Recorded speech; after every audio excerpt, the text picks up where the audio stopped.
Good afternoon students. हमारा आज का जो टॉपिक है वो पेज नंबर 43 से है, थर्ड चैप्टर फिज़िक्स का। पहला क्वेश्चन इसमें ये है, अभी तक हमने डेफिनेशंस पढ़ी थी, वर्क डन क्या होता है, फोर्स क्या होता है, कितनी टाइप्स हैं, यूनिट्स क्या है।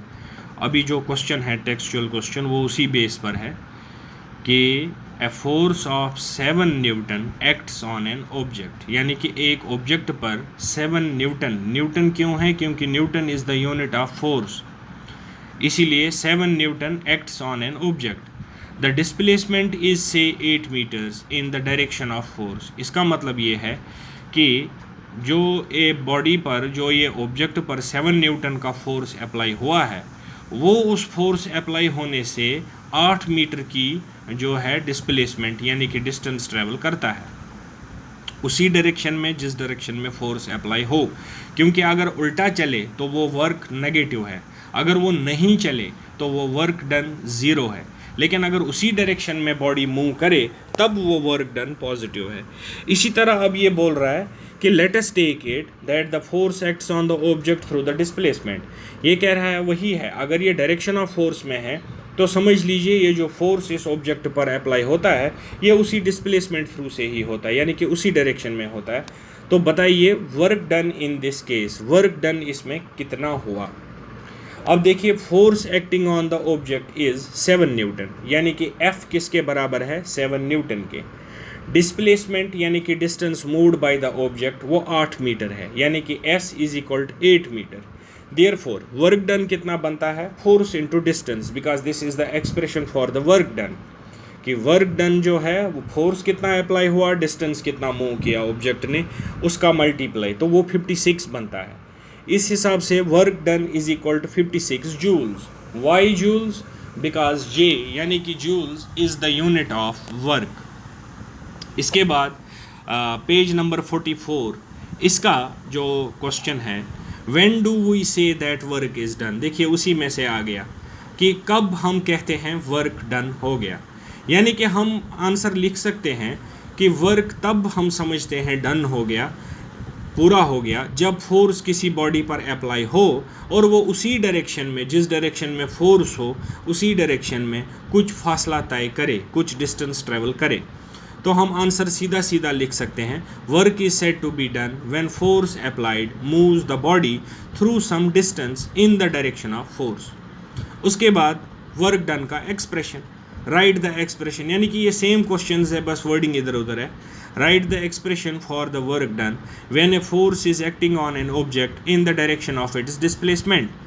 अब देखिए हम आंसर लिख सकते हैं इसमें कि अगर F फोर्स है जो कि बॉडी पर अप्लाई होता है और S है डिस्प्लेसमेंट यानी कि डिस्टेंस जो उसी डायरेक्शन में ट्रेवल होती है, तो फिर work done is given as, work done हम देते हैं वर्क डन यानी कि W is equal to F into S, यानी कि फोर्स इंटू डिस्टेंस ट्रेवल्ड। उसके बाद question number 3, 1 joule of work किसे कहते हैं? Define 1 joule of work.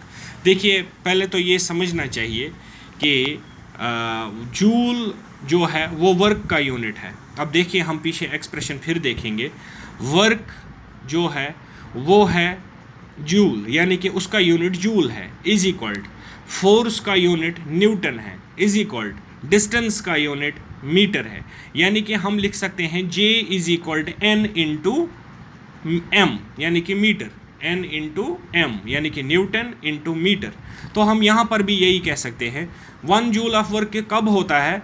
जब 1 जूल वर्क हम तब कहते हैं जब 1 न्यूटन का फोर्स अप्लाई हो और बॉडी भी उसी डायरेक्शन में मूव करे विद डिस्टेंस ऑफ 1 मीटर, यानी कि तब हम कह सकते हैं 1J is equal to 1 newton into 1 meter, यानी कि वर्क तब होता है 1 joule when a force of 1 newton applied on a body displaces it by 1 meter in the direction of force.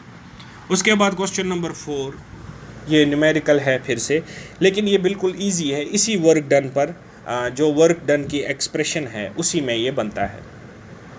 A pair of bullocks यानी कि बैल की जोड़ी, यानी कि 2 बैल जो फोर्स अप्लाई करते हैं प्लफ यानी कि हल पे, यथ अस कशर पे अलबंग वनान शायद मुश्त गुमुत तो मगर इत पे हिंदी में वनान अत हल चलाना। तो ये जो बैलों की जोड़ी है वो फोर्स अप्लाई करती है 140 न्यूटन हल पर, यानी कि जिसके साथ बैल बंधे होते हैं, बैल जिस हल को चलाते हैं आप अपने साथ, तो उस हल पर वो खींचते हुए फोर्स अप्लाई करते हैं 140 न्यूटन।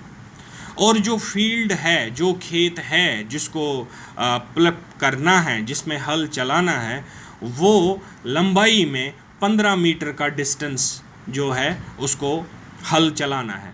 तो how much work is done in plugging the length of the field, यानी कि पूरे खेत की जो लेंथ है 15 मीटर का और डिस्टेंस यानी कि 15 मीटर का बना और फोर्स जो एग्जर्ट हुआ 140 न्यूटन का, तो वर्क डन कितना इसमें आएगा। तो हम लिखते हैं force exerted is 140 newton, distance to be covered या distance covered is 15 metre, work done will be W is equal F into s. तो वो W इज इक्वल 140 इंटू 15 जो कि 2100 बनता है, वो उस हिसाब से W इज इक्वल 2100 जूल्स। क्यों? क्योंकि joule is the unit of work done. With this today's topic is completed. Have a nice day, students.